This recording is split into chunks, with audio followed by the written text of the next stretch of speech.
Bonsoir à tous. Ça y est, les lectures reprennent après une année chargée. Alors je vais bien, merci à tous ceux qui ont envoyé des messages. Simplement, comme je l'indiquais dans une vidéo, j'avais envie de faire autre chose. Et d'ailleurs, avant de commencer la lecture, je voudrais vous parler un petit peu du projet qui m'a occupé, enfin d'un des projets qui m'a occupé pendant une partie de l'année. C'est ce livre. Alors c'est une méthode de relaxation qui m'a été très utile, en particulier quand j'étais à la fac, où j'étais très stressé par les oraux. Alors je vous épargne les détails, de toute façon vous pourrez les lire sur Amazon. Mais en tout cas, si vous avez du mal à vous endormir, je pense que cette méthode pourra vous aider. En tout cas, moi, elle m'a aidé. Donc si vous voulez y jeter un œil, le lien est en description. Ensuite, pour ce qui est de la chaîne, je ne pense pas publier autant que l'année dernière. Je vous proposerai une, peut-être deux vidéos par mois, mais pas plus, sinon ça me prend beaucoup trop de temps. Et je finis par me mettre la pression, ce qui est un peu paradoxal. Je souhaite également la bienvenue aux nouveaux abonnés. J'ai vu que malgré l'absence de publication, vous continuiez à vous abonner à la chaîne. Donc j'en suis très content. Ça prouve que ce que je fais vous plaît. Donc bienvenue. Et sur ce, passons à la lecture.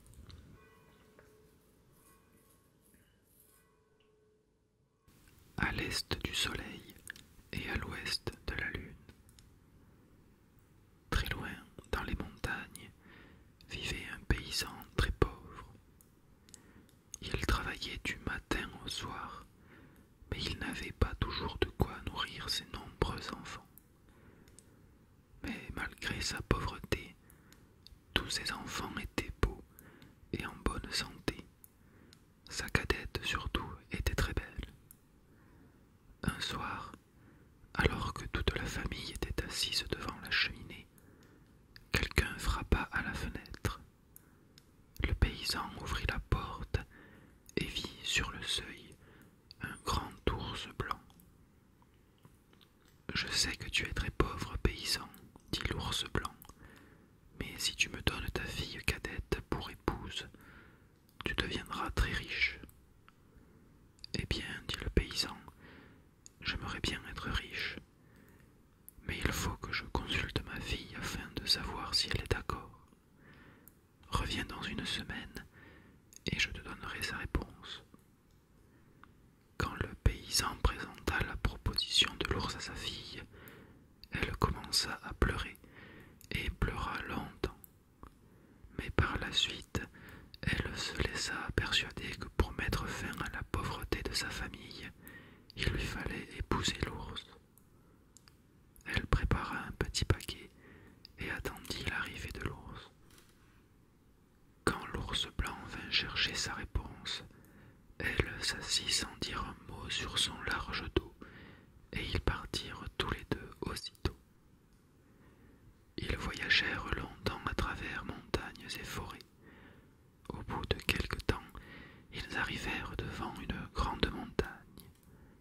L'ours frappa avec sa patte, la montagne s'ouvrit, et ils entrèrent dans un beau château.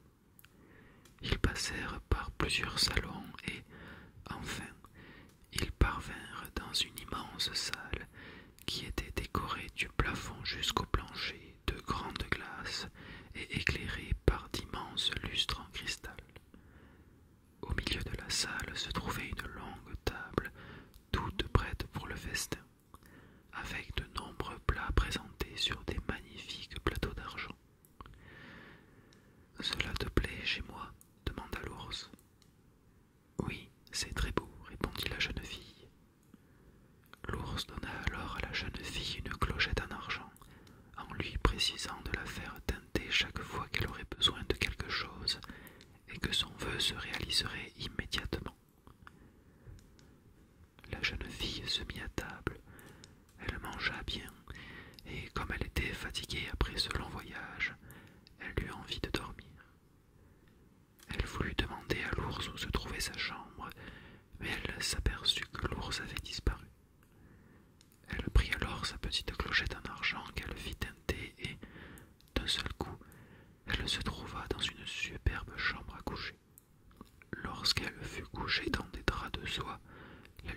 s'éteignit toute seule et elle sentit quelqu'un se coucher silencieusement auprès d'elle.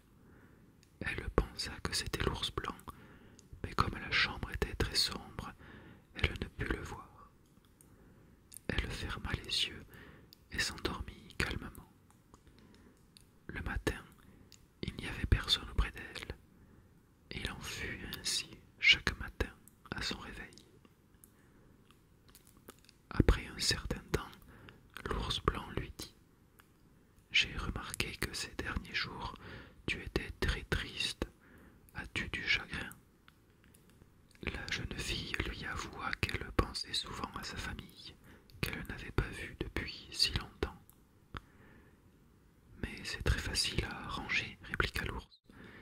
Si tu veux, je t'emmènerai voir ta famille, mais à une seule condition.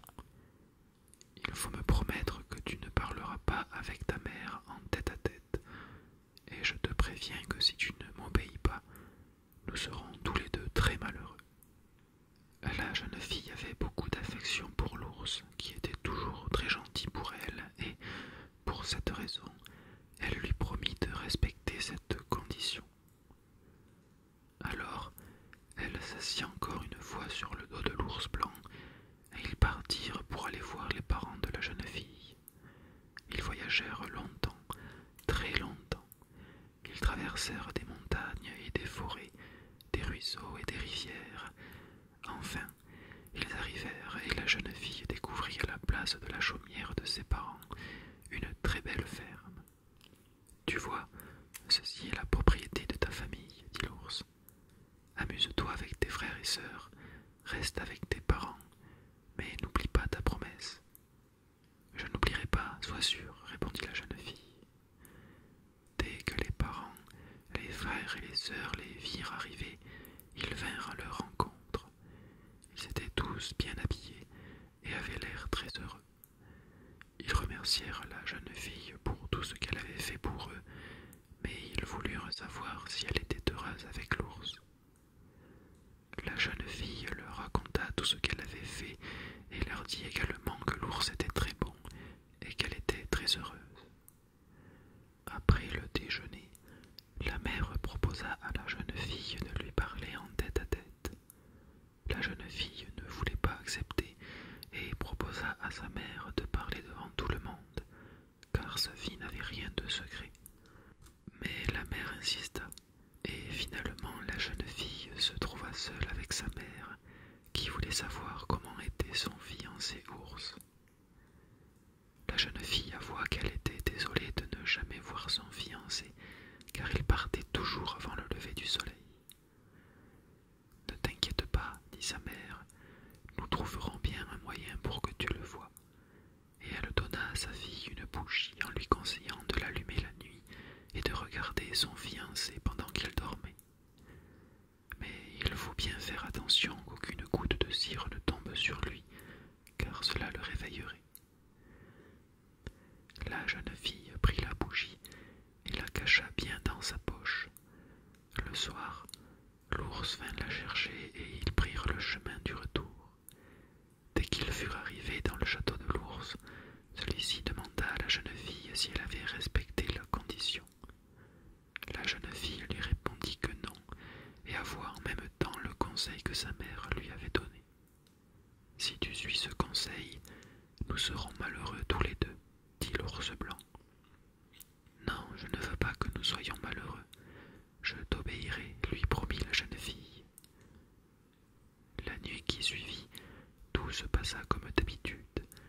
Dès que les lumières se furent éteintes, la jeune fille sentit quelqu'un s'allonger auprès d'elle, et qui bientôt s'endormit. Et c'est à ce moment-là que la jeune fille fut vaincue par sa curiosité. Elle prit la bougie, l'alluma, et quelle ne fut pas sa surprise de voir qu'à côté d'elle dormait un très beau jeune prince. Il était tellement beau que la jeune fille ne put se dominer et qu'elle l'embrassa. Mais en l'embrassant, 3 gouttes de cire tombèrent sur la chemise de soie du prince, ce qui le réveilla. Après avoir constaté ce qui s'était passé, il commença à se lamenter. Malheureuse, pourquoi tu fais cela? Maintenant notre bonheur est fini. Si tu avais pu résister à ta curiosité encore 6 mois, j'aurais été définitivement libéré, car c'est ma méchante belle-mère qui m'a ensorcelé en me transformant en ours blanc. J'avais le droit, seulement pendant quelques heures dans la nuit, de redevenir un homme. Mais maintenant tout est fini, et je dois retourner chez ma belle-mère dans son château qui se trouve à l'est du soleil et à l'ouest de la lune. Là-bas vit une vilaine princesse avec un long nez, et je serai obligé de l'épouser.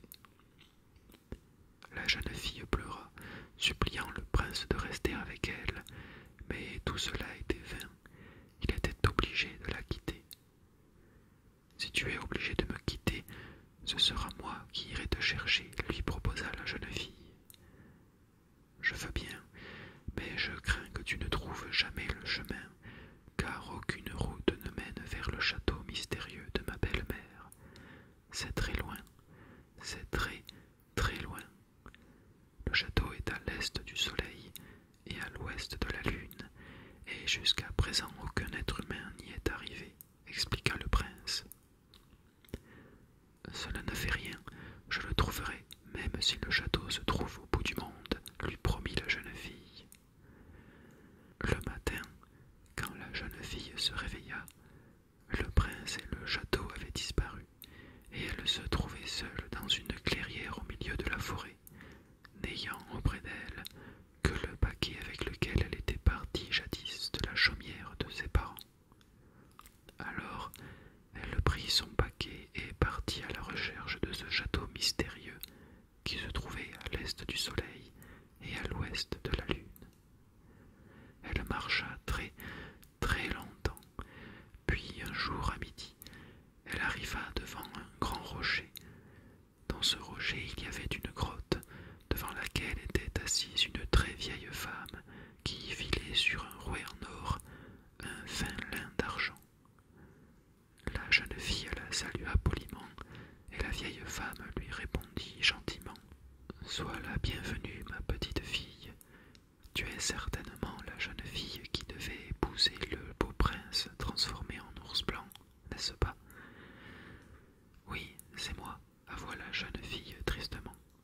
« Et maintenant tu vas le chercher, mais je suppose que tu ne connais pas le chemin. »« Oui, grand-mère, mais comment savez-vous tout cela? » ?»« Ma chère enfant, répondit en souriant la vieille femme, je connais beaucoup de choses, car je vis ici depuis 700 ans. Malheureusement, je n'ai jamais entendu parler de ce château que tu cherches et qui se trouve à l'est du soleil et à l'ouest de la lune. Lorsque la jeune fille entendit cela, elle fondit en larmes. Mais, ma petite, il ne faut pas te décourager, lui dit en la consolant la vieille. J'ai 4 fils qui volent à travers le monde entier. Je suis certaine que l'un d'eux saura où se trouve le château que tu cherches. Chaque jour, avant leur départ, ils viennent me voir pour me dire ce qu'il y a de nouveau. Va te coucher pour le moment, tu es certainement fatigué et affamé après le voyage que tu as fait. Rentre dans la grotte, tu y trouveras de quoi manger et un lit pour te reposer. La jeune fille remercia la gentille vieille femme, rentra dans la grotte et elle y trouva une table sur laquelle le déjeuner était prêt. Elle se mit à manger, mais elle ne se reposa pas. Tout de suite après le déjeuner, elle commença à faire le ménage. Elle nettoya la cheminée, lava le plancher et essuya la poussière partout. La vieille femme la regarda et lui dit avec un gentil sourire « Tu es une jeune fille très appliquée, et je te remercie d'avoir fait mon ménage. Comme récompense, je te donnerai une quenouille en or. Tu verras qu'elle te sera très utile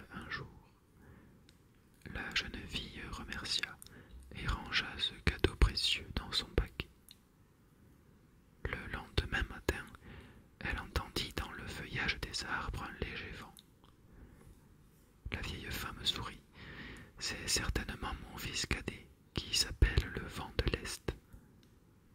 Et vraiment, après un léger coup de vent, un jeune homme svelte entra dans la grotte. Je vois, ma mère, que tu as une visite, dit-il en embrassant la vieille femme sur le front. Mon fils, c'est une jeune fille qui cherche son fiancé. Il est ensorcelé dans un château qui se trouve à l'est du soleil et à l'ouest de la lune. Ne connais-tu pas le chemin pour aller à ce château? Je ne sais pas. Je ne suis jamais allé aussi loin, mais peut-être un de mes frères le saura-t-il, répondit le vent de l'Est. Il dit au revoir à sa mère et partit. La jeune fille devint triste, mais la vieille femme la consola. Ne sois pas triste, car à midi, mon second fils arrivera, le vent du sud. Il est possible qu'il sache où se trouve le chemin pour arriver au château que tu cherches. La jeune fille fut très touchée par ces mots de consolation et commença, en attendant le second fils, le vent du sud, à faire le pain, qui fut cuit avant midi. La vieille femme en fut très contente, et pour récompenser la jeune fille de son travail, elle lui offrit un cône en or. Tu mérites ce cadeau, j'espère qu'il te sera utile un jour. La jeune fille la remercia et rangea ce cadeau précieux dans son paquet. Tout à coup, les feuilles des arbres remuèrent, le vent chaud se fit sentir, et devant l'entrée de la grotte se présenta un très beau jeune homme. Il embrassa courtoisement la main de la vieille femme et sourit gentiment à la jeune fille. C'est mon second fils, le vent du sud, expliqua la vieille femme, et elle raconta à son fils que la jeune fille cherchait un château mystérieux où se trouvait son fiancé. Mais le vent du sud ne connaissait pas le chemin menant vers le château, qui se trouve à l'est du soleil et à l'ouest de la lune. La jeune fille redevint triste, mais le vent du sud la consola. N'aie aucune crainte, ma belle. Au coucher du soleil, mon frère aîné viendra, et il est possible qu'il connaisse le chemin qui mène vers ce château mystérieux. Dès que le vent du sud fut parti, la jeune fille, pour passer le temps, se mit de nouveau au travail. Elle bêcha le gazon devant la grotte et y vit des plates-bandes dans lesquelles elle planta des fleurs pour réjouir la vieille femme de leur couleur une fois épanouie. Cela émut la vieille femme qui, touchée, donna à la jeune fille une bobine en or en disant « Garde ce cadeau, tu verras qu'un jour il te sera très utile. » La jeune fille la remercia et rangea la bobine en or dans son paquet. Après le coucher du soleil, un vent froid se leva, et d'un seul coup un homme âgé, avec une grande barbe qui ondulait sous la force du vent, s'arrêta à l'entrée de la grotte. C'était le troisième fils de la vieille femme, le vent de l'ouest. Rapidement, il caressa les cheveux de sa mère et s'apprêta à repartir tout de suite en disant qu'il était pressé. Mais la vieille femme le retint et lui demanda s'il ne connaissait pas le chemin qui mène vers le château qui se trouve à l'est du soleil et à l'ouest de la lune. Le vent de l'ouest ne connaissait pas ce chemin, mais il se souvint qu'un jour son frère aîné, le vent du nord, lui avait parlé de ce château. Il se retourna vers la jeune fille. « Si tu veux, ma belle, assieds-toi sur mes épaules, et je te porterai chez mon frère. J'espère qu'il sera encore chez lui, car il ne part que vers minuit. » La jeune fille dit au revoir à la vieille femme qui avait été si gentille avec elle, prit son paquet et s'assit sur les épaules du vent de l'ouest. Ils voyagèrent longtemps, survolant les montagnes et les forêts, les rivières et les lacs, et vers minuit, ils arrivèrent sur un rocher au bord de la mer. C'était là qu'habitait le vent du nord. « Qui vient avec toi ?» dit brièvement une voix mystérieuse, et tous les deux sentirent son souffle glacial. Le vent du nord était un grand vieillard qui avait les cheveux blancs givrés et une longue barbe pleine de glaçons. Mon frère, pourquoi es-tu si morose demanda le vent de l'ouest. Je t'ai amené une jeune fille qui devait épouser un beau prince, mais sa méchante belle-mère l'a ensorcelé, et maintenant il est dans un château mystérieux qui se trouve à l'est du soleil et à l'ouest de la lune. Cette jeune fille aime beaucoup son prince et veut le délivrer. Aide-la, mon frère, toi seul connais le chemin qui mène vers ce château. Oui, je sais où il est, répliqua le vent du nord. Une fois, j'ai soufflé si fort que j'ai poussé un bateau de pêche jusque là-bas. Les pêcheurs sont toujours prisonniers dans ce château. Mais je me souviens que la route est très longue et très difficile. Mais si toi, ma fille, tu n'as pas peur, je te mènerai jusque-là. Oh non, je n'ai pas peur du tout. Je veux délivrer mon fiancé, répondit la jeune fille. Alors nous partirons dans un instant, car notre chemin sera long, dit le vent du nord. Le vent d'ouest prit congé d'eux. Tiens-toi bien, nous volerons aussi vite qu'un orage. Tu n'as pas peur demanda le vent du nord. Non, non, pas du tout. Et la jeune fille le serra très fort. Quand il survolait les forêts, les cimes des arbres se penchaient jusqu'à terre. Quand il survolait les rivières, elles se couvraient de glace. Quand il survolait les villages, l'orage emportait les toits des maisons. Quand il survolait la mer, les vagues devenaient si grandes que beaucoup de bateaux furent renversés et coulés. Ils volèrent longtemps, longtemps, et derrière eux il n'y avait plus que désolation. Le lendemain soir, le vent du nord était tellement fatigué qu'il vola si bas que la jeune fille fut obligée de lever de temps en temps ses jambes pour qu'elle ne mouille pas dans la mer.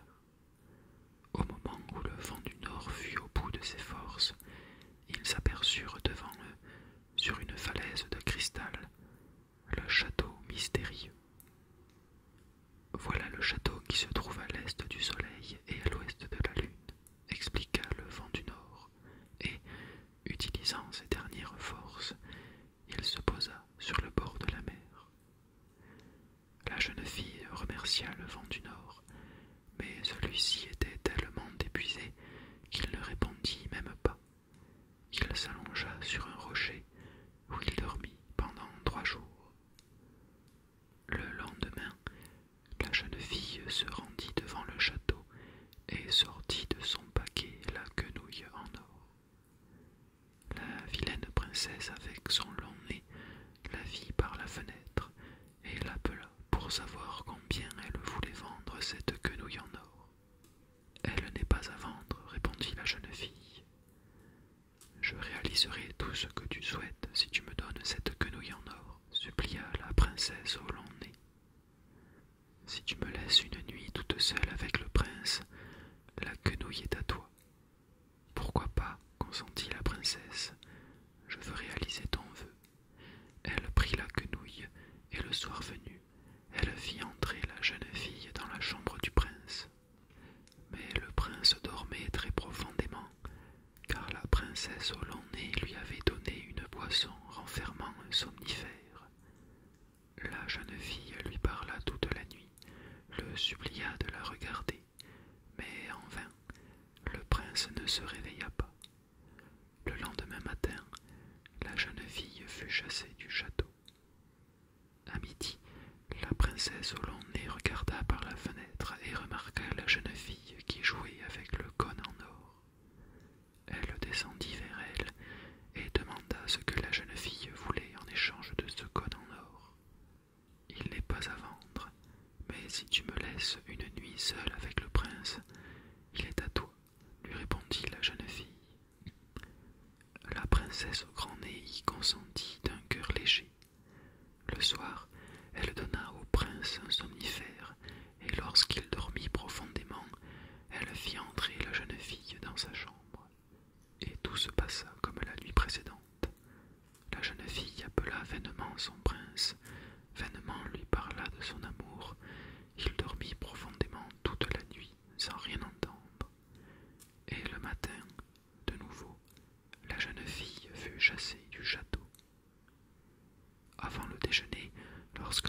princesse se promenait, elle aperçut la jeune fille devant la grille du château, jouant avec la bobine en or. De nouveau, elle voulut la voir, et finalement, elles conclurent le même marché que les jours précédents. En échange de la bobine en or, la jeune fille aurait le droit de passer la nuit avec le prince dans sa chambre. Mais pendant la journée, l'un des pêcheurs qui était emprisonné dans le château par la méchante belle-mère rencontra le prince et lui dit « Mon prince, nous logeons juste au-dessous de ta chambre, et depuis 2 nuits nous entendons une gentille voix de jeune fille te parler, pleurer et te supplier, qui se tourmente pour toi. » Le prince réfléchit et le soir, quand la princesse au long nez lui apporta la boisson somnifère, il fit semblant de la boire. Après, il fit encore semblant de dormir profondément et attendit impatiemment. Peu de temps après, la jeune fille entra dans sa chambre. Quelle merveilleuse joie quand ils se retrouvèrent. « J'avais déjà perdu l'espoir que tu trouves un jour le chemin, » lui dit le prince. « Si on ne perd pas l'espoir, on trouve le même chemin qui mène jusqu'au bout du monde, » répliqua la jeune fille, qui raconta au prince tout ce qui lui était arrivé avant de trouver le château.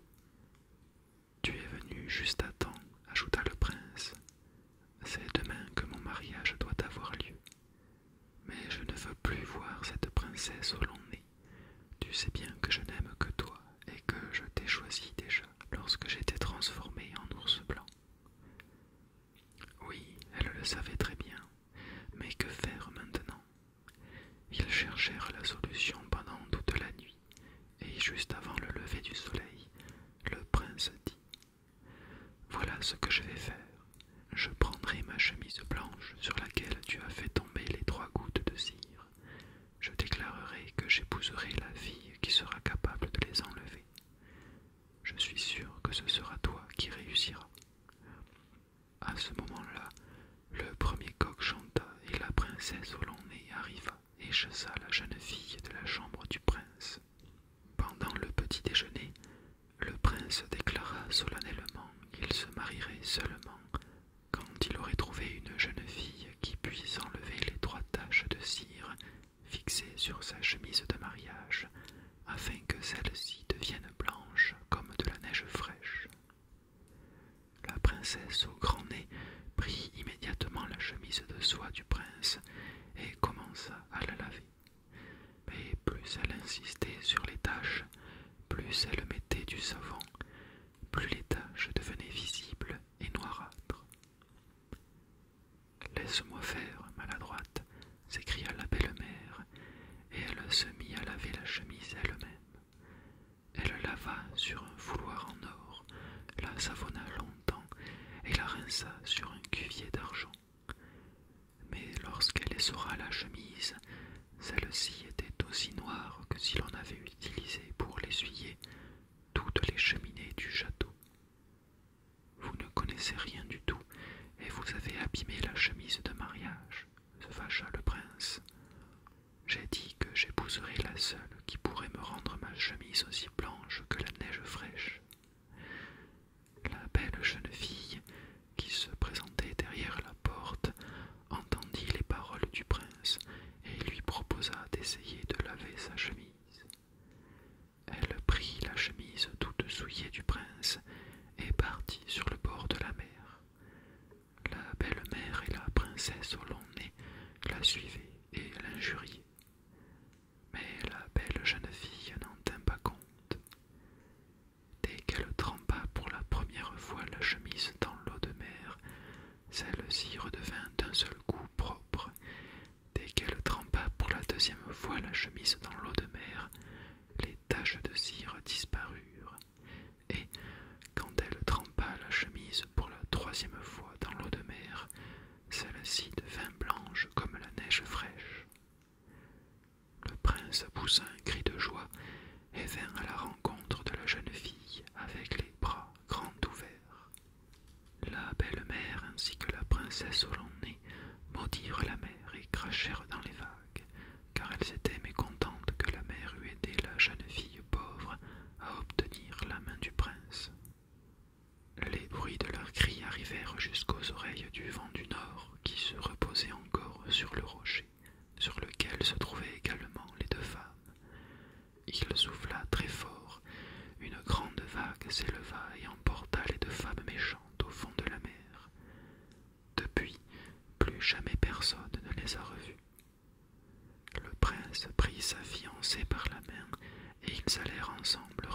le vent du Nord.